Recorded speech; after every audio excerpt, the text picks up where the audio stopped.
चलते हैं। प्रधानमंत्री नरेंद्र मोदी देश को संबोधित कर रहे हैं बुद्ध पूर्णिमा के मौके पर।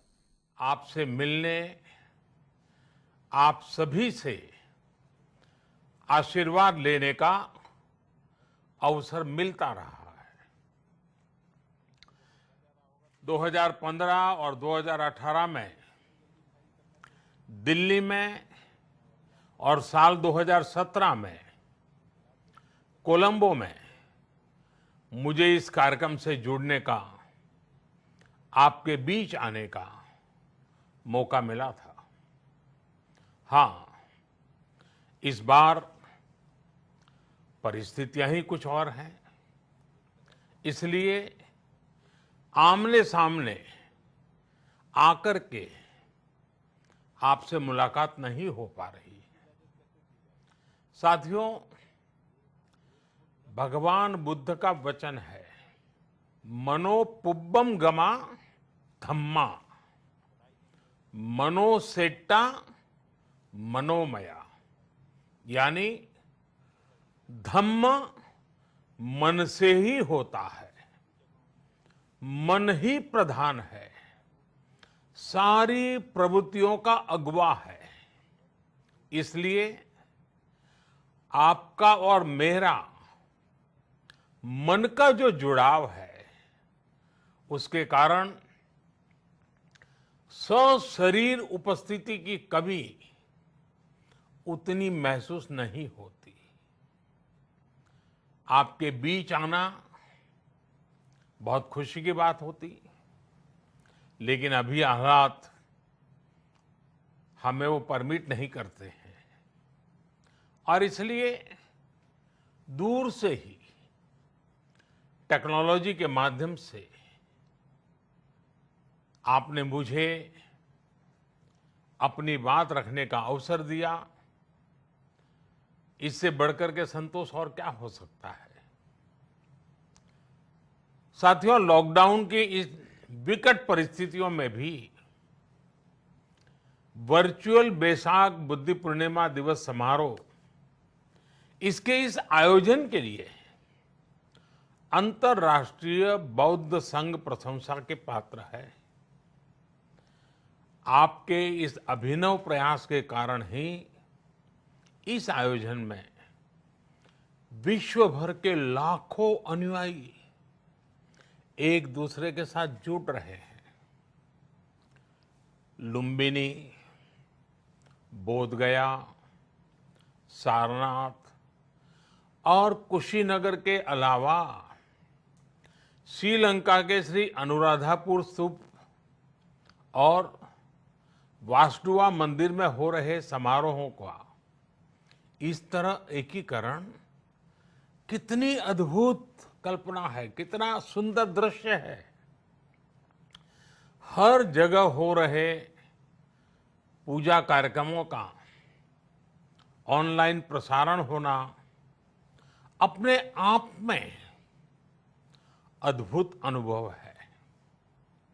आपने इस समारोह को कोरोना वैश्विक महामारी से मुकाबला कर रहे पूरी दुनिया के हेल्थ वर्कर्स और दूसरे सेवा कर्मियों के लिए प्रार्थना सप्ताह के रूप में मनाने का संकल्प लिया है। करुणा से भरी आपकी इस पहल के लिए मैं आपकी सराहना करता हूं। मुझे पूरा विश्वास है कि ऐसे ही संगठित प्रयासों से हम मानवता को इस मुश्किल चुनौती से बाहर निकाल पाएंगे, लोगों की परेशानियों को कम कर पाएंगे। साथियों, प्रत्येक जीवन की मुश्किल को दूर करने के संदेश और संकल्प ने भारत की सभ्यता को, संस्कृति को हमेशा दिशा दिखाई है। भगवान बुद्ध ने भारत की संस्कृति और इस महान परंपरा को बहुत समृद्ध किया है। वो अपना दीपक स्वयं बने और अपनी जीवन यात्रा में दूसरों के जीवन को भी प्रकाशित करते रहे। और इसलिए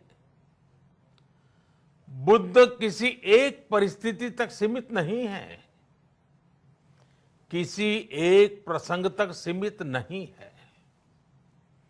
सिद्धार्थ के जन्म, सिद्धार्थ के गौतम होने से पहले और उसके बाद इतनी शताब्दियों में समय का चक्र अनेक स्थितियों परिस्थितियों को समेटते हुए निरंतर चल रहा है। समय बदला, स्थिति बदली, समाज की व्यवस्थाएं बदली, लेकिन भगवान बुद्ध का संदेश हमारे जीवन में निरंतर प्रवाहमान रहा है। ये सिर्फ इसलिए संभव हो पाया है क्योंकि बुद्ध सिर्फ एक नाम नहीं है, बल्कि एक पवित्र विचार भी है। एक ऐसा विचार जो प्रत्येक मानव के हृदय में धड़कता है, मानवता का मार्गदर्शन करता है। बुद्ध त्याग और तपस्या की सीमा है। बुद्ध सेवा और समर्पण का पर्याय है। बुद्ध मजबूत इच्छा शक्ति से सामाजिक परिवर्तन की पराकाष्ठा है।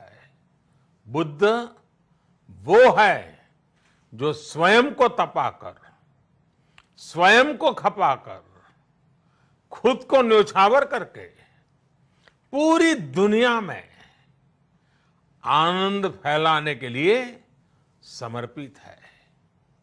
और हम सभी का सौभाग्य देखिए, इस समय हम अपने आसपास ऐसे अनेकों लोगों को देख रहे हैं जो दूसरों की सेवा के लिए, किसी मरीज के इलाज के लिए, किसी गरीब को भोजन कराने के लिए, किसी अस्पताल में सफाई के लिए, किसी सड़क पर कानून व्यवस्था बनाए रखने के लिए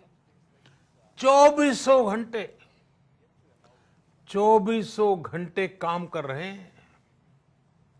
भारत में, भारत के बाहर ऐसा प्रत्येक व्यक्ति, विश्व के हर कोने में ऐसा प्रत्येक व्यक्ति अभिनंदन का पात्र है, नमन का पात्र है।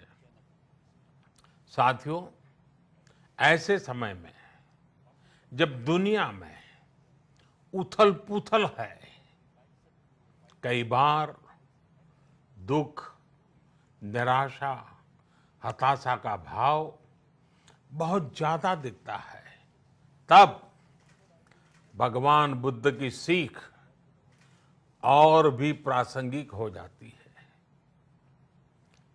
भगवान बुद्ध कहते थे कि मानव को निरंतर ये प्रयास करना चाहिए कि वो कठिन स्थितियों पर विजय प्राप्त करे, उनसे बाहर निकले। थक कर रुक जाना ये विकल्प नहीं हो सकता। आज हम सब भी एक कठिन परिस्थिति से निकलने के लिए निरंतर जुटे हुए हैं, साथ मिलकर काम कर रहे हैं। भगवान बुद्ध के बताए 4 सत्य यानी दया, करुणा, सुख दुख के प्रति समभाव और जो जैसा है उसको उसी रूप में स्वीकारना, ये सत्य निरंतर भारत भूमि की प्रेरणा बने हुए है।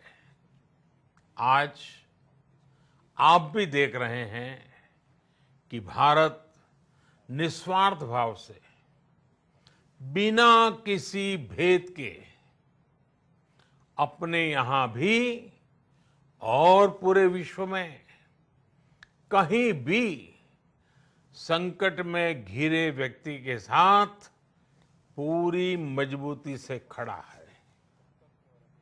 लाभ हानि, समर्थ असमर्थ से अलग हमारे लिए संकट की ये घड़ी सहायता करने की है। जितना संभव हो मदद का हाथ आगे बढ़ाने की है। यही कारण है कि विश्व के अनेक देशों ने भारत को इस मुश्किल समय में याद किया और भारत ने भी हर जरूरतमंद तक पहुंचने में कोई कसर नहीं छोड़ी है। भारत आज प्रत्येक भारतवासी का जीवन बचाने के लिए हर संभव प्रयास तो कर ही रहा है, अपने वैश्विक दायित्वों का भी उतनी ही गंभीरता से पालन कर रहा है। साथियों, भगवान बुद्ध का एक एक वचन, एक एक उपदेश मानवता की सेवा में भारत की प्रतिबद्धता को मजबूत करता है। बुद्ध भारत के बोध और भारत के आत्मबोध दोनों का प्रतीक है।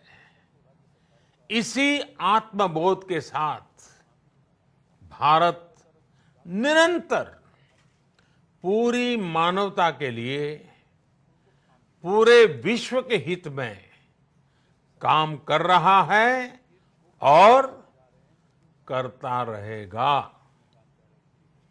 भारत की प्रगति हमेशा विश्व की प्रगति में सहायक होगी।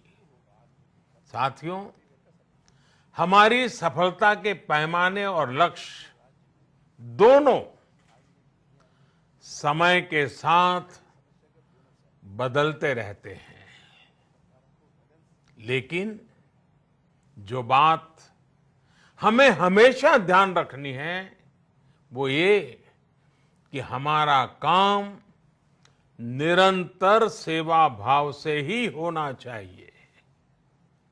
जब दूसरे के लिए करुणा हो, संवेदना हो और सेवा का भाव हो, तो ये भावनाएं हमें इतना मजबूत कर देती हैं कि बड़ी से बड़ी चुनौती से आप पार पा सकते हैं। सुप्पबुद्धम पबुज्जन्ति सदा घोतम सावका, यानी जो दिन रात हर समय मानवता की सेवा में जुटे रहते हैं वही बुद्ध के सच्चे अनुयायी हैं। यही भाव हमारे जीवन को प्रकाशमान करता रहे, गतिमान करता रहे। इसी कामना के साथ आप सभी का बहुत बहुत आभार। इस मुश्किल परिस्थिति में आप अपना, अपने परिवार का, जिस भी देश में आप हैं वहां का ध्यान रखें, अपनी रक्षा करें और यथासंभव दूसरों की भी मदद करें। सबका स्वास्थ्य उत्तम रहे, इसी मंगल कामना के साथ मैं मेरी वाणी को विराम देता हूं। धन्यवाद। सर्वमंगलम। तो प्रधानमंत्री नरेंद्र मोदी ने अपने संबोधन में क्या कुछ कहा। सभी को बुद्ध पूर्णिमा की शुभकामनाएं। उन्होंने अपने संबोधन की शुरुआत की और इस बार परिस्थितियां अलग हैं और इसका डटकर सामना हम सब कर रहे हैं। हमें अपनी और परिवार की रक्षा करनी होगी, हमारी पहली प्राथमिकता होनी चाहिए। हमें दूसरों की भी रक्षा करनी होगी और इसकी शुरुआत हमें खुद से करनी होगी। भारत मानवता के साथ खड़ा है और खड़ा रहेगा। भारत विश्व हित में काम कर रहा है। बुद्ध सिर्फ नाम नहीं, पवित्र विचार हैं। हमारा काम निरंतर सेवा करना होना चाहिए। सभी कोरोना जो वॉरियर्स हैं वो अभिनंदन के पात्र हैं। बुद्ध ने दुनिया भर में आनंद फैलाया है।